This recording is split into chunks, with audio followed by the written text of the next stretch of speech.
like to stick to numbers versus feelings. So like counting minimal steps in a day, counting maximum numbers, counting fasting timeframes, macros, counting everything that makes us feel adequate enough to make us be who we expect ourselves to be or fulfill our goal of the day. It can be so extremely toxic for us. I don't know Yeah. how I didn't notice how much the way I was eating, which I thought in my head it was the perfect diet. It was absolutely perfect. It was completely destroying my health. Hey there, welcome to this video. My name is Chloe. For those of you guys who don't know me, I am an eating disorder recovery coach, a dynamic eating psychology coach, a therapeutic nutrition counselor, and I studied public health in university. Today I am talking with Sierra, who is a registered holistic nutritionist. She is also a food caterer and a food coach. She helps women optimize their health and well-being.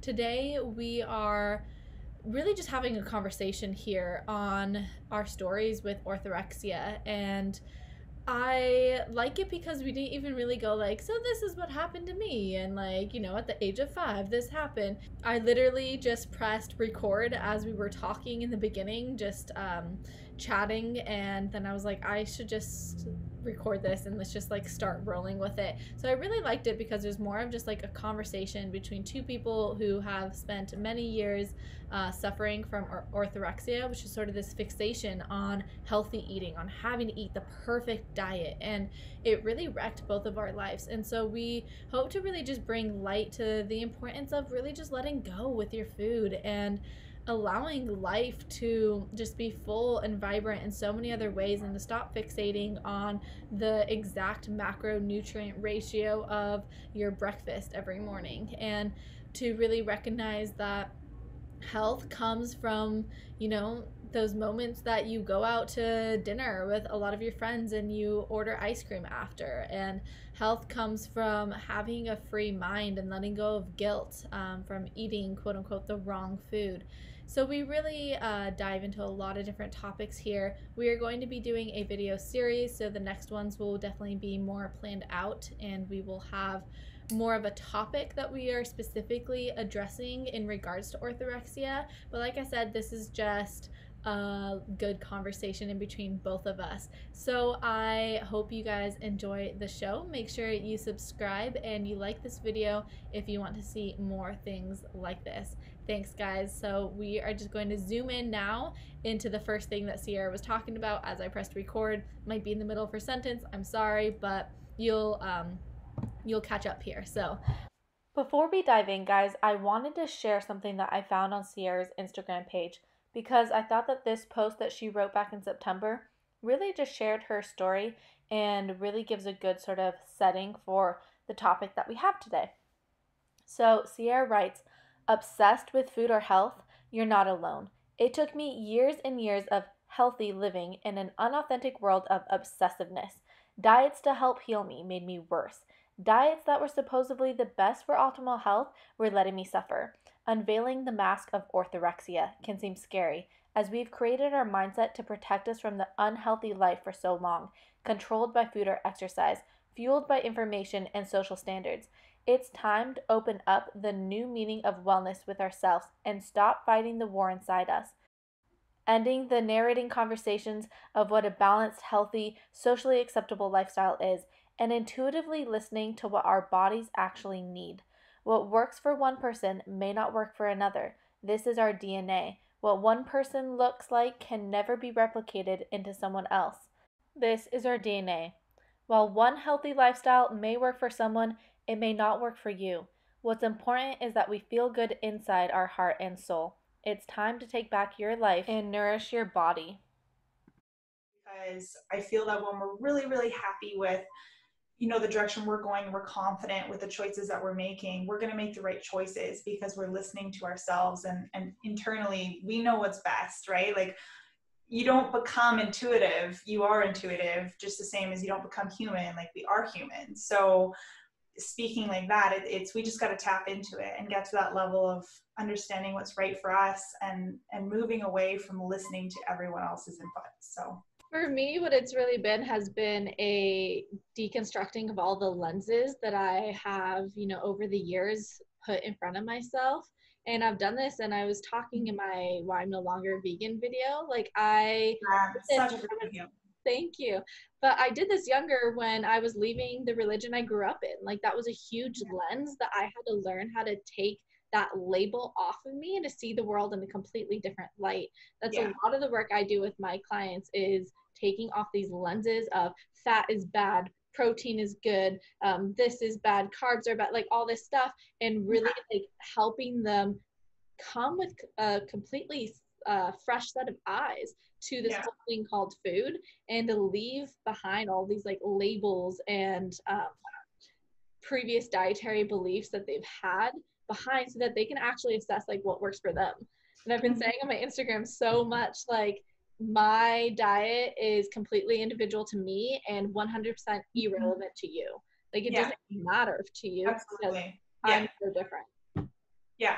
And you know what, I find that like with orthorexia too, it's really challenging. It's such a gray area for many people to even discover that that's something that maybe they're having and they're experiencing. And, you know, it's a tendency that comes up because when we're following something super simple, like today I'm going to cut out some sugars, like it's going to help my inflammation, or I'm going to cut down on, you know, maybe my fat intake because I don't feel the best right now digestion wise. Well, those are valid reasons because there's a why behind it, because you're trying to actually do something that's going to be productive and positive for yourself.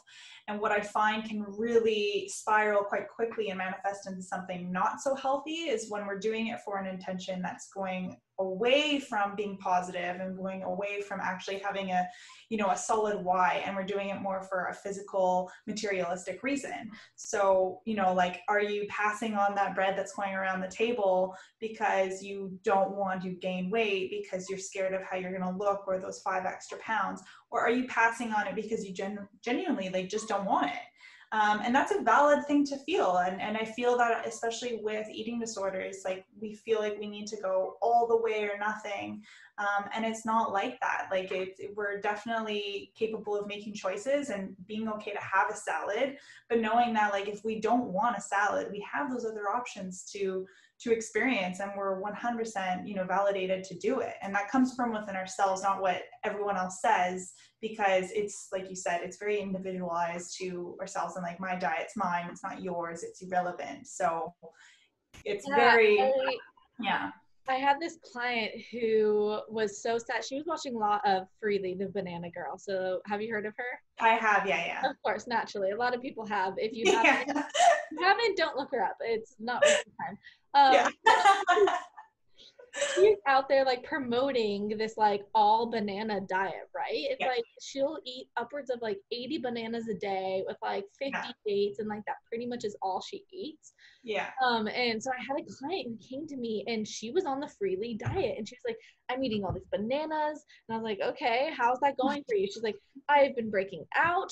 I'm like constantly bloated. I feel lethargic. I feel shaky all the time. Like she had this long list of things. I'm like, okay, how long have you been following this? A month and a half. I go, all right, when did you start feeling the negative symptoms?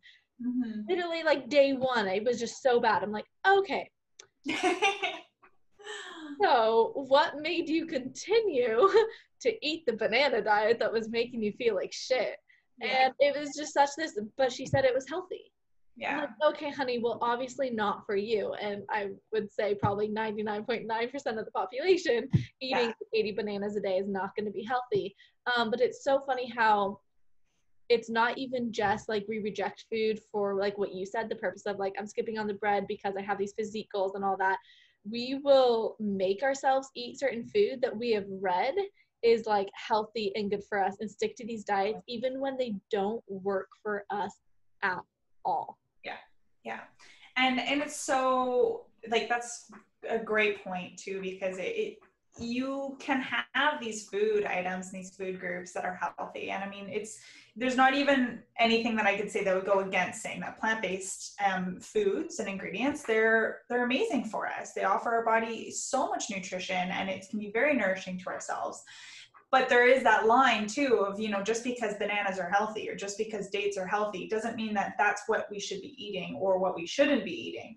We have to tune into what works for us and what works for ourselves properly, because going on belief system too, whether it be like a religion based or, you know, ethical practice, and wanting to remove things from our diet because of it, we have to really check in that like that's going to be conductive to our why, and like what we're doing, is it because we want to feel healthy or because we want to do something and that's we've made our mind up. Introducing like lots of, where you have been exploring too, is like the ancestral diet.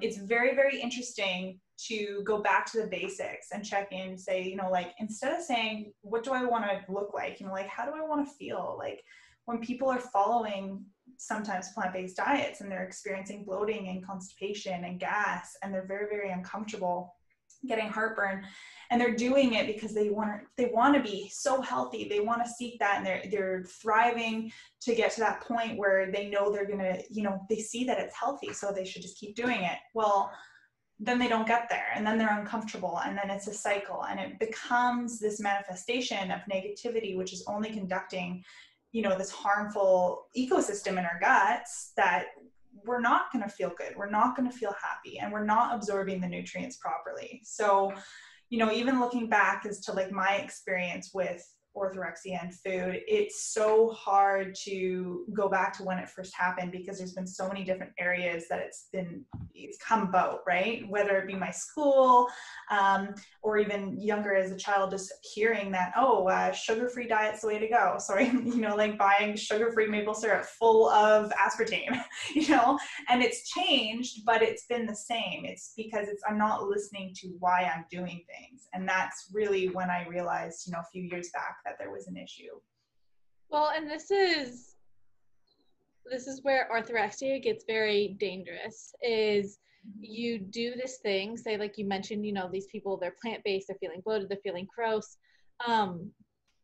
But orthorexia is more than that, just like desire to like, to follow a certain way of eating. It really is this feeling of like, I have to do this for my, like, if I'm going to survive. It becomes a very like life or death sort of thing. Like veganism to me was like, if I'm not vegan, I'm going to get cancer, heart disease, Alzheimer's, all these things. And there was so much fear just like held within my body of getting these diseases that it really pushed me to go on more and more extreme vegan diets to like heal all of these things that I was happening, but I was completely destroying my health in the meantime. So it's like this mental thing of like, you know, this is going to make me be so healthy, but we're completely disregarding the physical that happens. It's a weird disconnect. I don't know how I didn't notice how much the way I was eating, which I thought in my head was so, it was the perfect diet. It was absolutely perfect. It was completely destroying my health. Absolutely. Yeah. And that's what's really dangerous about the orthorexia, is that it gets to that stage where people will continue to push on with this way of eating despite the physical detriment. And that's what makes it so different than someone who's just like a dieter. Yeah, it's a very, very unhealthy mindset. And, you know, people get stuck in these gray areas for a long time, desiring to be fit and healthy, but they're sticking to these expectations that they've put upon themselves. And often they're very unrealistic and unobtainable. And it just only creates this really negative environment, like what we were talking about, just how, you know, our whole body gets thrown off. And it's much more than the physical. I mean, we can sit there and we can know the education to learn about what to eat, why it's healthy, the vitamins, the minerals, what's good for us, what's not maybe the best for us. And we can learn all that. But if we're not applying that, our mind to that relationship as well, like past the physical of what we're actually consuming, I mean, what we say and what we do and what we think, I love that quote, by the way. It's just as important as what we're putting in our bodies, because we can go that, you know, X amount, we can run, we can eat all the right foods, but if we're not tuning into like, is this working for me, and have more of a positive mindset upon, you know, ourselves, and really trust ourselves and guide ourselves in the right direction, be it food, be it relationships, be it just the total mentality surrounding, you know, who we are and why we're making these choices as a human, you know, it really can just be that breaking point for people where once you get it, it's like, oh yeah, like I got it. Like I can get this, you know, it's so much easier when we stop having these expectations that we're putting on ourselves. And so like my struggle with orthorexia really, it skyrocketed for a long time. And I was on this like kicker being like, I know I'm healthy. I know I'm doing all the right things. Why am I not feeling good? Like I was so fed up and I was trying everything. I kept going on all these different diets. And then one day I realized that's exactly what they are. They're diets, plain and simple. They're not meant to be sustainable. And they're typically intended to try and lose weight or fix an image that we have of ourselves. And it was not for the intention of bettering my mind and, you know, body soul connection, which is basically the foundation of health. Yeah, it is. Okay, so I posted my video on Reddit the other day. Um, and Reddit tends to really be the place where a lot of like controversial conversations will happen. Yeah. A lot more negative and Read those threads. Yeah. But I sort of really like digging into all those threads and stuff. But anyway, so I posted my story of why I'm no longer vegan on Reddit, and this vegan person responded to that, and they were very mean towards me, but they were saying like, well, how do you know that like you're getting the proper nutrients in right now? Like your diet probably like sucks just as much. And I was like, okay, I don't need to know the ins and outs of the nutrients that I'm eating to know that I'm feeling so much better eating this way. And it's just so funny how, and that's typical sort of the orthorexic mind. It's very sort of that masculine minded, very numerical minded. Yeah. I'm getting 50 grams of carbs. I'm getting, you know, this much iron, this much B12. Like they like to really have sort of that like logical, scientific, what's the word, sort of surety that their diet is like being 100% perfect. And I told them, I was like, listen, I just eat, and I eat in abundance, and I eat a variety, and I don't worry about it. I'm not trying to micromanage my body anymore. And what's funny is that as I have stopped trying to micromanage my body and micromanage my food, I have received the greatest health I could have ever imagined once I sort of just let go and let my body figure it out. I now am able to really listen to my body because I allowed any and all foods. I didn't say that this was good, this was bad, or whatever. So I have a complete, just like open fridge. I can eat whatever I want, which means that I can actually tune into my body and listen to what it wants. So I can actually naturally fill in those nutrient gaps. You know, some weeks I'm like obsessed with eggs. I just really want eggs. Some weeks I really don't want to have anything to do with eggs. And I know that's just my body balancing out. Maybe it doesn't need eggs that week. Maybe some weeks, you know, I'm making 4 egg omelets, and it completely depends. But I just thought it was so funny reading that comment and just seeing where it's like, gosh, why do I have to have like blood work done? And why do I have to put everything in chronometer to know if I'm like happy and healthy? Yeah, no, and you nailed it on the head there too. I love that, because there's so many people who, like, as humans, in a very masculine manner too, we like to stick to numbers versus feelings. So like counting minimal steps in a day, counting maximum numbers, counting fasting time frames, macros, counting everything that makes us feel adequate enough to make us be who we expect ourselves to be or fulfill our goal of the day. You know, it can be so extremely toxic for us. And that's where we have to soften that, you know, that energy towards what we're technically supposed to be doing. Like, I can't have eggs every day this week. That's too much cholesterol, and that's too many eggs in a week. Well, yes, maybe if you're looking at the grand scheme of things, if you're to do that week to week, but if you're going to be tapping into what feels good for you, do what feels good and really listen to that, because there's no book that says you can't do that if that's what makes you feel good. As long as you have a variety, as long as you introduce new things. And there's going to be days you're not going to want to have eggs, like you're saying. And as soon as we tap into that level of, you know, intuitive eating, which yet again, it can be disclaimed as like a diet label, as like intuitive eating.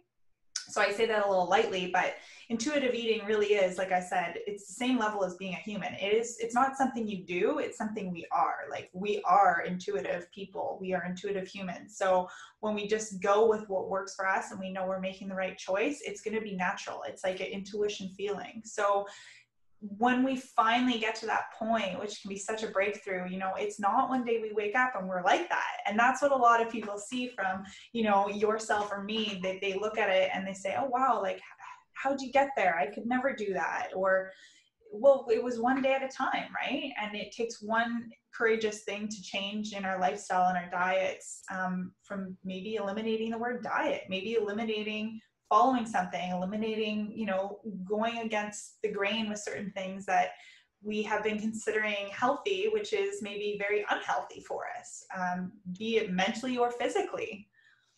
Yeah. So something I work with my clients, because a lot of my clients come to me and they are uh, really heavily involved in some sort of diet, and mostly it tends to be the vegan diet. I do see people who are really into the keto diet or paleo template or something like that, and I let them know that it's like, the object here is not for you to just start eating Twinkies and donuts all day. And like, the first part, I think, in that recovery is letting go of just all labels and allowing yourself to eat any and all food. But then you do, and this is where I differ a lot from a lot of eating disorder recovery coaches, is because I go, I don't think it's bad to like want to eat healthy food. I don't think it's bad to have knowledge of what you are eating and consuming. Now, when those things block us from living life fully, or when our physique goals really are a detriment to our physical and mental health, that's when we need to reevaluate. But I always talk about this idea of gentle nutrition. Yeah. So first off, like, understanding that there are as many diets out there as there are human beings, and that it is completely individual to you. But having a knowledge of food, and I always take it back to the basics, right? What was, created in nature versus what was created, in a lab with 50 scientists trying to make the perfect crunch of the chip. It's not that I can never have the chips. I'm not saying no to any food, but I have these principles, these dietary principles that I, for the, most part, follow. And that is eat fresh, eat local, eat organic, and eat a wide variety of foods. Yeah. And that's okay to have like these desires to eat healthy foods. Yeah. But you have to do it in a way that you're not freaking out if you go and eat pizza with friends one day, or you go and have a chocolate croissant, and recognize that, okay, let's make 80% of our diet healthy, as in fresh food. Now that's going to be different, me versus you. I really like eggs personally. I do like 4 egg omelets every day. I really like eggs. I really thrive on things like pate and lots of full fat things. You may not do that. You may thrive more on a lot of quinoa and beans and things like that. Neither one of those is bad. It's finding out what works for us from that like abundance of just whole fresh foods, and then letting that 20% just be like, it's the chips, it's the pretzels, it's the things like that that's part of our mental sanity and being here on this planet at this time. But I don't know if I'm like rambling and not even making sense anymore at this point. You're making sense. But the idea is, it's okay to want to take care of your health. But that involves being really open to what your idea of health is, and just having principles and not commandments. I have a principle of not eating a lot of sugar and not eating refined oils. It is not a commandment. I can go and eat sugar anytime I want. I had some last night. We went out to dinner, and we got like a banana sundae with ice cream. Like, that's fine. It's not a commandment. But for the general 90-80% of my day, I'm eating those good wholesome foods. Yeah, absolutely. And I mean, that's exactly it. It's having that flexibility on some of our beliefs too, right? Because, very similar to you, I focus on fresh, I focus on sustainable, I focus on seasonal, and I focus on plants for the most part. But I had to give up that controlment and that kind of dictation that I was telling myself, that I couldn't listen to what I truly wanted, and have some flexibility on my beliefs, meaning like, allowing food that's shared or given to us or comes in an opportunity when we're in our day or traveling that may go against some things that we usually do. Let's say refined sugar, refined oil, maybe sometimes there's an egg in there that is not free range, pasture age. That goes against my beliefs. But if it's given to me and it's shared, that's when you have to have that appreciation for the person, the situation, that moment when it's coming to you, and be thankful for it. And switching that kind of perception of what food is it's not just what it is, it's also the experience, it's the time that it's arising for you. So like even myself, like I don't follow labels anymore, and I'm very, very consciously aware of sustainability and ethical practices, and I look more in depth on the nutrient levels than calorie counting all the time now. I don't do that anymore. And because I have so much knowledge and experience, I do know a lot of knowledge when it comes to counting things, because that was my past history. And that's also very much nutritionist focused too, is that we're meant to count all of the nutrient levels, or, like that's what we're taught in school a lot of the time, is making sure people are hitting their, vitamin levels and their quotas for the day.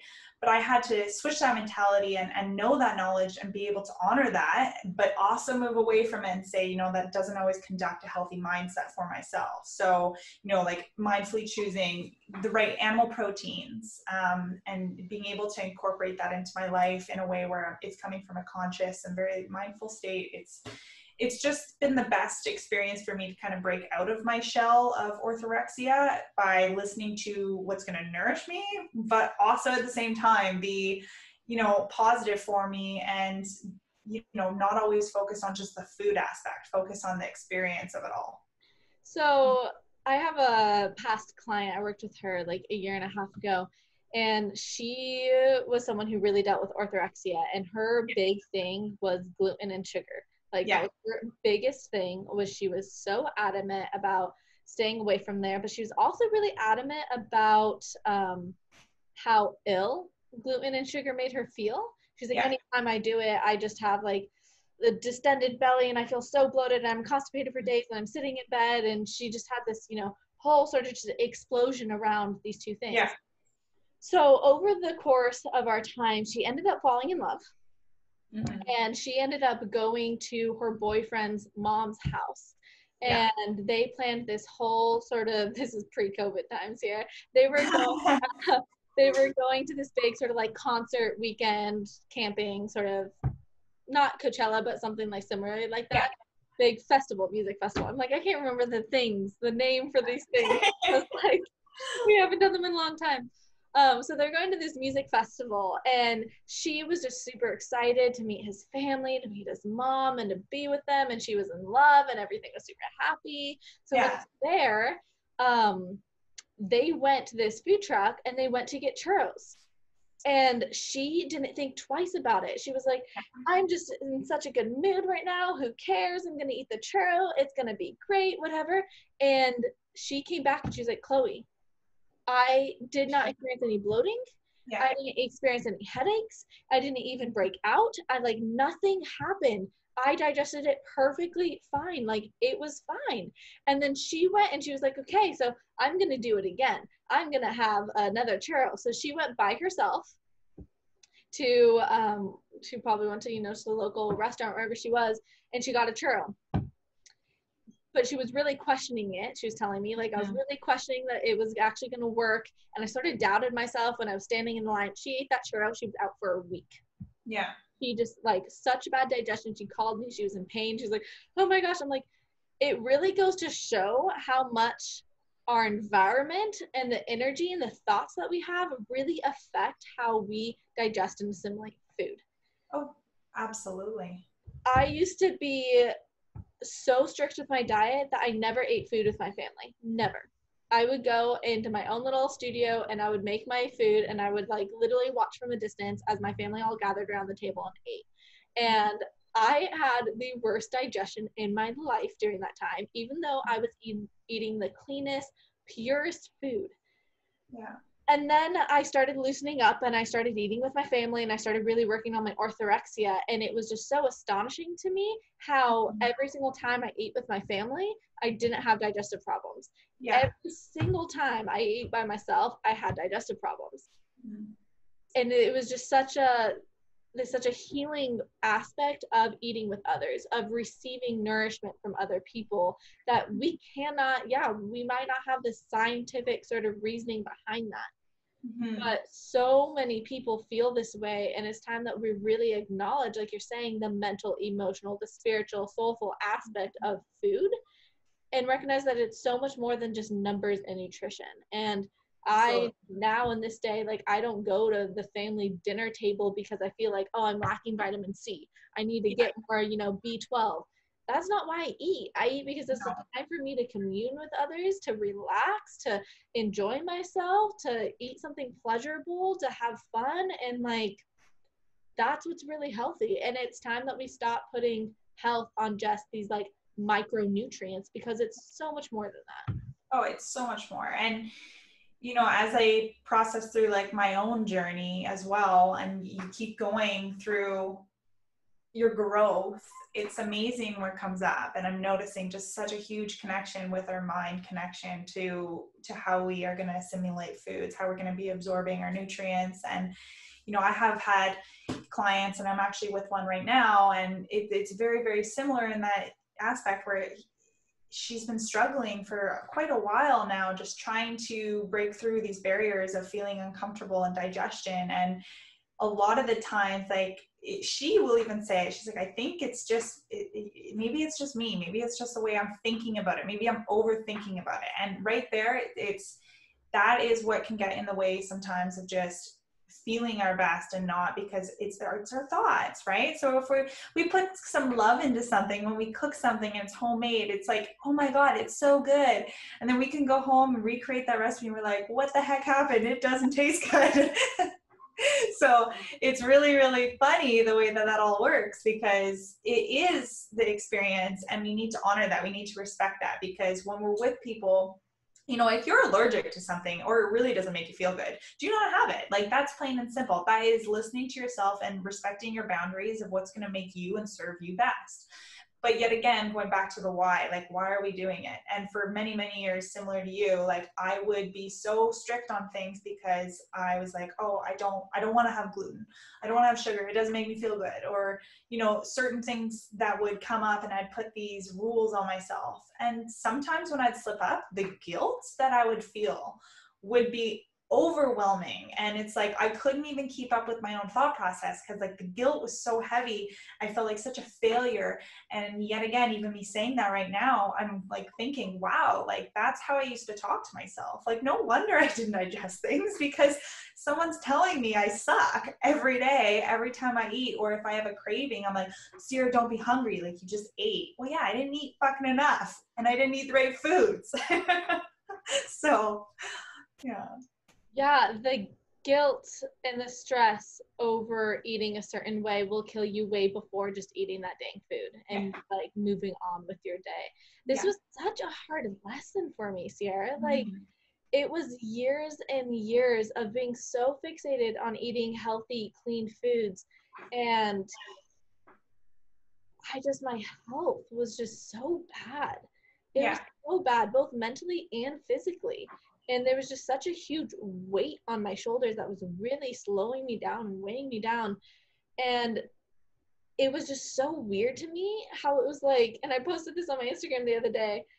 I was making bacon, and I was like, it's so weird that adding in bacon, eating pizza, having a hamburger, eating French fries, this is what made me healthy. Like, that turned on my hormones. That's what's made my hair be like thick and strong now. It used to have like fall in handfuls.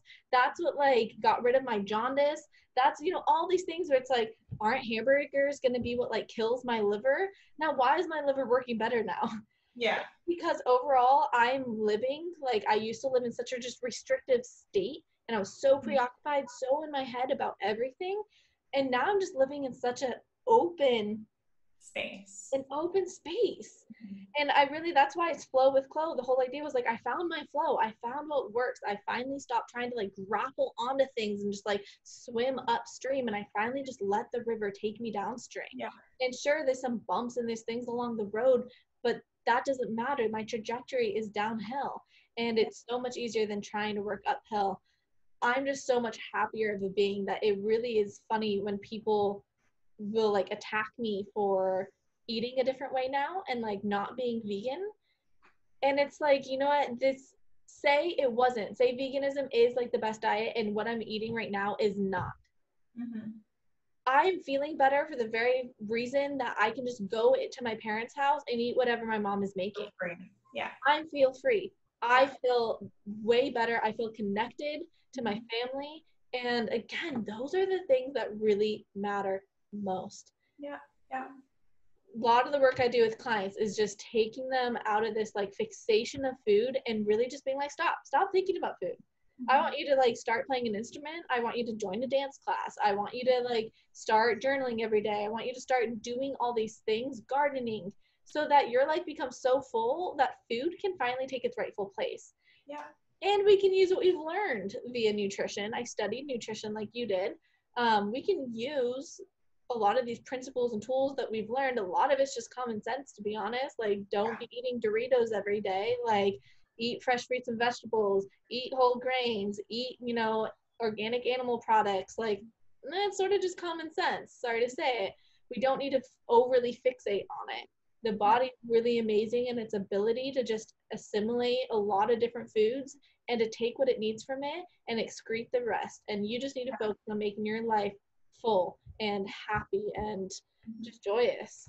Yeah. And you know, it's interesting that you even use that as an example too. Like, you know, it's common sense. Eating a bag of Doritos, it's not going to make you feel good, right? And that's tapping into like, what are we doing and why are we doing it? I mean, if you want to have a bag of Doritos, have a bag of Doritos, but then pick it up and move on with your life, right? But if you're sitting there having a bag of Doritos every single day because you like the taste, well, is that being conducive to your health too, right? Like, we have to, the biggest way to show self-love and respect is by nourishing our bodies. And that doesn't mean by eating salads or rice bowls or being vegan. It means by respecting ourselves with what we're saying to ourselves and giving it and like honoring our choices of what we feel like we're going to do. And you know, we're all so different, and that's such a beautiful thing. And we're always changing too. And that's something to really recognize as well, as like, what works for us today, it may not work for us tomorrow. And so we need to recognize that as a gift and like constantly be like open to the understanding of like, hey, we might change, meaning we can forever right now chase body image and we can try and stay as, you know, young and youthful and toned as we can. But if we never get over that and allow that fluidity and like our body changing, well, as we get older, we are going to age. And so then we're going to be chasing that. So, okay, you got your weight locked down. That's great. But now that same mentality can go obsessive towards staying young, you know, now like Botox fillers, kind of, it's the same thing. It's like, we just need to be okay with who we are. And that comes from internal experience and internal courage to just stand up and recognize like, hey, this is working, this isn't. And this worked for her, but I'm different. And it's okay to recognize that. And that's what's really going to create a happiness and inner peace with like our mind, body, food connection too. At the end of the day, like, orthorexia is so much more than just food. A huge portion of it is just like our internal mental state. And it could have manifested from food to begin with. I work in the food and beverage industry, and I have for many, many years. And I found it really challenging because even with yourself, you're saying, you'll mention to clients, get a hobby, like step away from food. Don't always focus on food because you'll have that righteous place to land naturally in our day. For me, I was working with food. It was around me. I mean, as a nutritionist, as, a chef, as operating restaurants, I was constantly around food, thinking about food, prepping food, everything food. That's when it was hard for me to really break out of it. When I first did that about 5 years ago, I had to have something else, something in between that was going to, make it very obvious for me and that food is not the world. This is my job does not mean it's my entire life, right? And I love food and I'll always be fascinated by it. And I love healing myself with food, but sometimes that does mean having pizza. Sometimes that does mean going out and having a beer. And sometimes that does mean like just being okay with being myself. And, you know, I'm not going to eat salad today. I'm going to eat just bread all day because that's what I feel like. And then the next day I'm going to wake up and I'm just going to go on, and there's no stress. Anytime I went against those inclinations to like just eat bread all day, and I would force myself to eat like vegetables or anything, Salad. yeah, for sure, digestive system was gonna Yeah. totally blow up and react. Yeah. And I learned, you guys, this took me 11 years to learn, but this was 11 years of recognizing that like, when your body says it doesn't want vegetables, you need to really honor that and recognize that you don't have to have vegetables at every single meal. I used to be the girl that was making like Brussels sprouts and broccoli for breakfast because I thought like every single meal has to have vegetables in it. I needed to squeeze it in as much as I could. And it surprises me some days, like how little vegetables I eat, but yet everything in my body's working. And I love vegetables. So I do eat lots of veggies and all of that. But there have been, you know, many meals as of late that they're just, you know, I'll eat like a big thing of like lamb with couscous and garbanzo beans and maybe like a little bit of onion in there. And that's it. And the idea of putting broccoli to that, just like, oh, totally just like, it doesn't sound good. So I don't make myself eat it. Yeah. Recognizing that, hey, I live a balanced life. Tomorrow I'll probably feel like broccoli. I'll eat it then. It's fine. I don't have to get everything in this one day. Mm-hmm.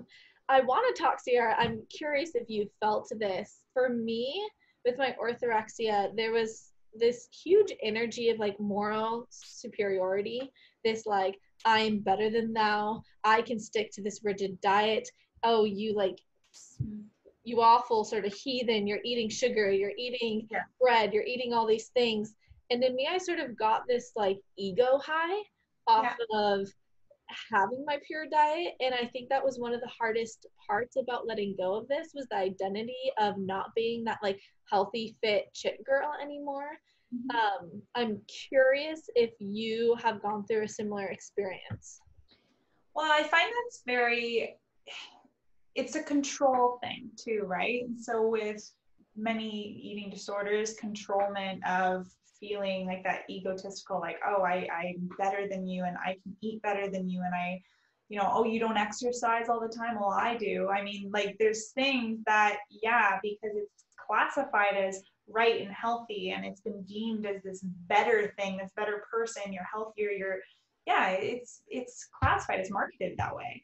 So for me, I have experienced that, and having to be okay with making choices that are going to go against what some people look at you as, right? And, you know, especially with me introducing meats and animal proteins and dairy back into my diet, I mean, I can't believe the amount of people that give a shit about it, that it's making me feel better and they have something to say.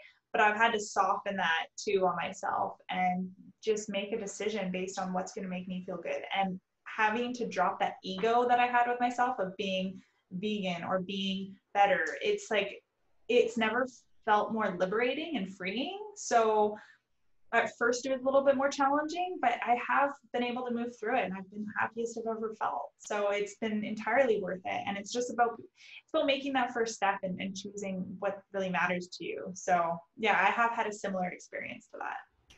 Where do you feel like your self-worth? So, you know, in the past, it sounds like it very much was, my self-worth is based off of how well I ate and exercised today. At least for me, that's how it was. Like how I checked in with myself at the end of the night. Like I would go through the last like 2 weeks of food in my mind. I had it all down. I knew the exact everything that I eat for 2 weeks, and I'd go over it and be like, all right, so am I a good person? Am I a bad person? So I'm curious now, where do you feel like your self-worth is based from?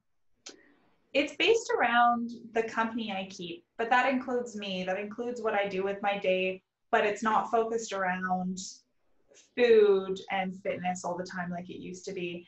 I'm a very, very active, happy, healthy person, and I will most likely always be that way because it does bring me a sense of happiness. And that's a true, pure happiness, because I I tap into it now at a different recognition of like, what am I doing? Why am I doing it? You know, it makes me feel good.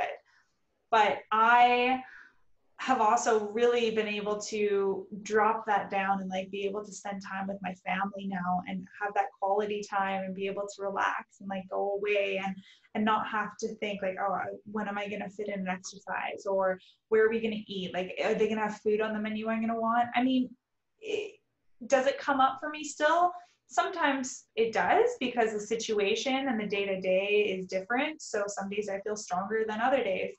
But for the most part, I've got it under this amount of flexibility, and like I'm not controlling situations anymore. So the self-worth has just come from being around people that are going to lift me higher and give me love, because at the end of the day, that's all that it is, right?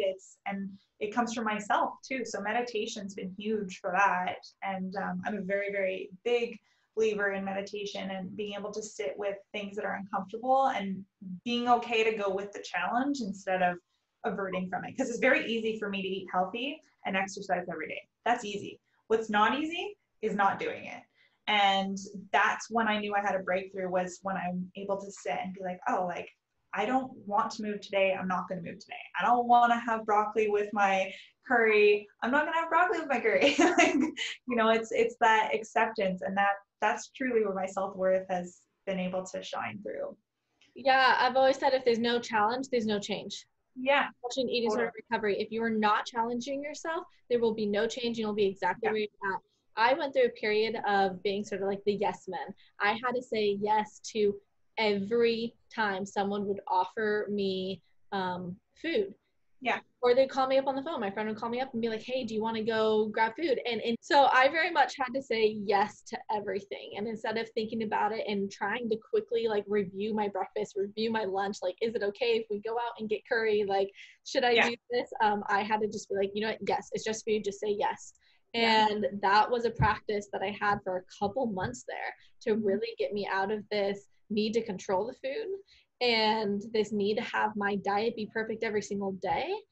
And it's funny now, the difference now, it's like, and it shocks me every time, but my friends will be like coming home from the beach and they'll be like, hey, should we go grab some food? And without like a thought, I go, yeah, because I'm thinking, do I want to spend more time with you? Do I want to, are you going to go treat me to dinner? Like, yes. And that's what seems more fun. And I don't think about the food because I recognize that the food is it's a second part of that, you know? It's like the main reason why I want to do this is because we're having fun right now and it's dinner time. And sure, I could say, no, you know what, I should go home. Or maybe let's just make something at home, you know, thinking like I got asparagus in my fridge and some beans. Like, okay, no, it is. It's so much better when you just say yes to these things. And my life has become way fuller because of it. Yeah. It's so relatable, just because there's been so many times where I choose to eat at home because I know that I can control what I'm eating. I can control the ingredients. I can control so much stuff in that particular meal. And that's what I've really recognized, is this controlment. And I don't even know where it stemmed from. I think there's been a lot of factors in my life, even starting as a very young child, where I've needed this control of the situation. And I got that through having a form of an eating disorder and really having to recognize that it's not fun to live with. And as soon as I started opening up and like you said, do I want to hang out with someone longer? Yeah, I do. Like, let's go grab food. I don't need to go home yet. I love that. And, you know, there's been so many things where it's been coming up lately, especially for me. I've been very open on my social media a little bit about the fact that I drink. And I've had some people say like, oh, well, like, I don't drink because I'm healthy. And like, that's another thing, is as a nutritionist, to me, that's a label. Like, it's a nutritionist. That's just something that I have a passion for and I share. It is my career and it's my profession, but it doesn't necessarily mean that I'm not human and that I don't enjoy things that other people enjoy. And if it doesn't suit you in your lifestyle, then that's amazing. Like, good for you for recognizing that and like following true to like what works for you and doesn't. And for me, like, I'm very comfortable with everything. I'm comfortable with my how much I drink, which is, you know, very balanced now because I'm just intuitive on like what feels good, and having time with friends, that's enjoyable to me. And sometimes having a beer on a beach is acceptable for sure. And also very comfortable with sexuality. I mean, there's so many different things where it's been so much more than just food for me for overcoming this orthorexia, just being comfortable with who I am inside and out and being unapologetic for things. And that's really what's created this self-worth in me too. And it's recognizing that and being okay to say yes when you want to say yes, even though someone over here is saying no. Yeah, I think it's allowing yourself to be human and recognizing that it's okay to be human. And I think I mean, with like Christianity and stuff, there's, you know, this whole sort of like go against the natural man, and your desires are bad and your pleasures are bad and all of that. And for me, it was really coming to understand that it's like, it's okay if I'm desiring chocolate. It's okay if I want to eat some pleasurable food. That doesn't make me a morally inferior being for doing so. No, that's, yeah. And that's beautiful that you recognize that, right? That's what I find so amazing when people make choices. It's just like, that's amazing. I love when people make a choice because that's it. That's your choice. If you've honored that, that's your decision that you're making and your belief. And it's okay to want that. And then the next day, maybe you change your mind. It's okay. Like, change is fine as long as there's an intention. And that's really what I find, that orthorexia is a really hard time because it's all control, and it's controlling what we think and what we hear as what should be. And those words controlment and should, not good. Yes, totally. And you mentioned this like earlier, that not wanting things to change, and that's a lot of that control. It's scary to have things change, but naturally, life is ever evolving. Life is constantly changing. That's who we are. We are, you know, we're not these mechanical beings. We're these ever evolving organisms, and we're always changing. And as women, we especially always changed every single month. You know, that's been really exciting as I've gotten my period back, to like really see the different phases of my cycle, and to see the different energy fluctuations and the different cravings for certain foods. And I was so scared of change that I purposely kept myself at a too low of body weight for so long, because I was so afraid of having my period. Like, I was afraid of having it because to me that meant, oh no, that means that right before my period I might gain some weight, or I might feel bloated, or I might get acne, or these things may happen. And like, that was how afraid I was of change, that I was like trying to stop my body from doing what it is naturally supposed to do, which is to menstruate every single month. And so it's really this illusion, and that's what eating disorders do. They give you this illusion of control. And I think really just understanding and break that down and noticing, or coming to this understanding that there is no such thing as control in life. No. Life is ever changing, and the more you can just let go of trying to control it all, the better the ride is going to be. Yeah, absolutely. And it's that, I mean, even look at the current situation with what's happening with COVID. I mean, we've never been in control ever about anything. And it's just about being open to learning how we can process things as things do change, and honoring how we feel, because, you know, eating disorders are very masculine. It's controlment, it's very dominant. And I find, especially for women, like being comfortable with our femininity and being able to honor the fact that like we are not meant to be the same every single day. As women, we are meant to change every single day, every single week. That is how we are built, and being able to be okay with that and being comfortable is such an empowering feeling. And so when we do soften our idea of expectations of what we're supposed to be, and what we're supposed to do and how we're supposed to think, and just going with it and being open to like understanding and educating ourselves further on it too, it's amazing what it can do. And that's tapping more into like the mind connection when it comes to how we're going to digest things. But how we're digesting what we're thinking is also how we're digesting our food, and how we're going to be, you know, processing everything else externally. And same with, even if we're going to talk about movements and stuff, I mean, when we are exercising, if we go to the gym, I know for myself, I physically feel better, and I physically look better because I'm positive when I'm positive. When you're always trying to control how you look, you're never going to be satisfied because you're controlling something that you have no control over. You can eat all the right things. You can work out for X amount of days, follow all of the weight workouts that you can find. You still end up bloated for a week after. Like, absolutely. Yeah.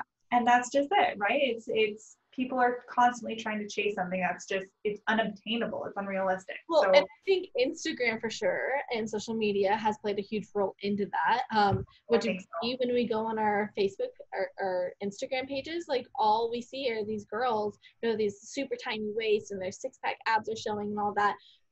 We don't understand that's morning before they ate anything. If you took a picture of them at like 7 o'clock at night, they don't look like that. They naturally bloat. Your belly expands during the day. But here we, all we see is this like highlight reel. I want to hit on something real quick with the whole COVID thing. Life does throw us curveballs, and we have no idea what it's going to offer us or what's going to come to us. And I am really glad that as this COVID happened, this was a time that I was really open to change, and I wasn't like all of a sudden super anxious that gyms were closed or that I couldn't, go in to the farmer's market and get all the food I normally get and all that. Like I, along with the rest of the world, we had to adapt. We had to adapt to what, we usually do. And if you have such a strict view and a rigid schedule and rigid thinking of what you should be doing, there's going to be a lot of anxiety when something like COVID comes, happens, and then it just completely throws us off our knockers and we have no idea what to do with ourselves. Well, and that's why it's so important to get comfortable with who we are, because you never know what's going to happen. And to me, that's where meditation plays a huge part. And meditation doesn't mean sitting on the floor. Like it doesn't mean that all the time. I love meditation. I love taking time to have that process for myself, but I also don't expect other people to do what I do. And I know that other people are going to have the exact same outcome if they apply themselves, because all it is a mindful approach to being able to hold space for yourself for a certain amount of time. And that can look very, very different for many people. So when it comes to loosening that controlment of, being okay to change, and with COVID happening, I mean, I'm just so thankful that, hearing yourself that you were at that comfortable space where you were already there. Because I mean, you never know what's going to happen, and people go through very traumatic things at many times in their life. And when something comes up, knowing that we're strong enough to get through it is enough to carry on. And that's very scary with eating disorders, because you don't ever feel strong enough. You put on a mask that you're strong enough, and that's the ego talking too a little bit. But when we really get down to it, it's a very, very insecure place to be. It's a very, very unattainable place. And that's the confidence in ourselves. It may seem sky high, but oftentimes it's not. And that was so interesting to me when I went to treatment centers and met with therapists and all of that. Like I always had this idea of I'm super strong, nothing affects me. I was numb to a lot of emotions, and it really caught me off guard when a lot of these therapists and people would tell me you're a really sensitive person. I was like, what? No, I'm not. And I'm also very defensive. I'm not sensitive. What are you talking about? I have all this confidence. I was always the one to want to, go and speak in front of hundreds of people, and I'm fine. I'm fine public speaking. I'm fine being in rooms with lots of people. I always gave off this aura of I know what I'm doing and I'm super confident and all that. And then to just have sort of my bullshit called out to me by therapists and be you're super, super sensitive, that you have to put up this big wall of sort of I'm fit, I'm healthy, I'm this.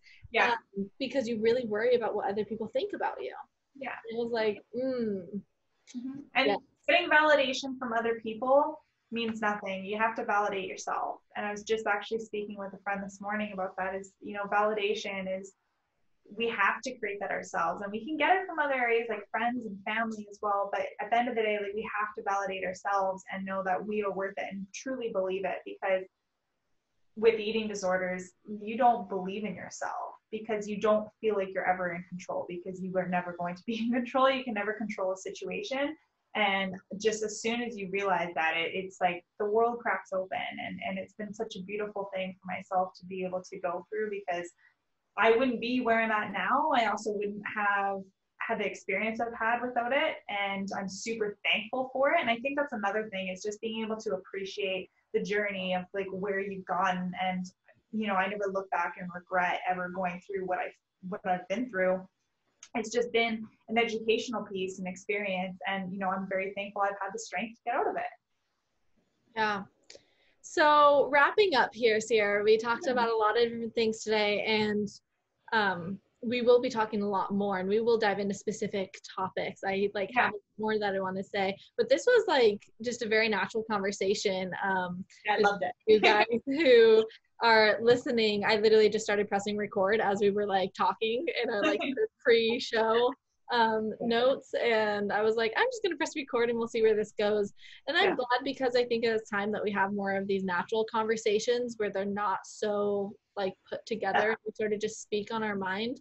I hope this helps you guys really just connect with us more and really see that we are human beings just like you, and we do this for our work, but like we've struggled with a lot of the same things that you have, and we don't always need to be so professional all the time and have all the right answers. And it's just really interesting hearing a lot of the things that you were saying and connecting it back to my experience, and then obviously the experience that I have with a lot of my clients. So wrapping it up here, Sierra, what would you tell yourself, like you right now, what would you tell yourself 5 years ago in regards to your obsession with food and the need to get it perfectly right and to control everything? What would be that piece of wisdom you would tell her? I would really just tell myself that it's okay to feel not okay. It's okay to be challenged and be uncomfortable. It's our choice, though, to really sit with it and ask ourselves, you know, like, what do we really want? What do we really want? And looking back, I know I was very fragile, and I'm a very sensitive person. I'm aware of that, and I've honored it, because for many years I masked it, and I always thought, you know, being sensitive was a negative connotation. It wasn't good, and I always tried to be stronger for other people. But meanwhile, I was always not being strong enough for myself. So really the advice that I would say to my, you know, 5 years ago self would just be, it's going to be okay as long as you just trust in yourself. And that's the scariest thing, because it's an unknown, but it's truly the only thing that has worked. And from my understanding and experience of talking with other people, it's the only thing that really ever works, is you just have to trust and you have to really listen to yourself. Yeah, I love that. Yeah. Well, thank you so much for everything you shared with us today, Sierra. Thank you so much, tell our listeners where they can find you. I'll obviously put that all in the description box below, but what's the work that you're doing and where can people find you right now? Yeah, the work that I'm doing. So basically I'm focusing right now on food coaching. So really, really helping women and men break through their relationship that they have with food through a nutritional standpoint. And I offer that through some retreat caterings, but focusing more on the coaching and being there to support people get to where they want to be through a nutritional place in their life. And that does dive into a lot of mindset coaching and being able to just really, you know, be able to appreciate the process they're going through right now presently versus trying to expect things for themselves. And my social media page is Cultivate Roots. So that's my Instagram. And then I also have a website at cultivateroots.ca. Yeah, and you guys will love it. She posts beautiful pictures of food. I've been impressed lately. Meaning to tell you. But your pictures are absolutely great, and it's just a great example of someone who's found balance, who eats really healthy, who eats great. And then I've also seen you on some videos with your dad having a beer, cracking open some wine, or you know, and it's so great. It's really refreshing to see you really just embrace it all and just really having a good time. And yeah, it's so great. So thank you guys for listening to the show. Make sure you subscribe, and you like this video, share it with anyone who you think could really use this information and get a lot out of this conversation that we had. If you have any questions, like I said, we're going to be doing a video series. So If you have any more questions, we can address those in the upcoming videos that we're going to be creating together, where we really dive into like certain topics in regards to orthorexia specifically is what we're going to really sort of focus on. So let us know, and we will hopefully see you again. All right, have a good day, Sierra. Bye.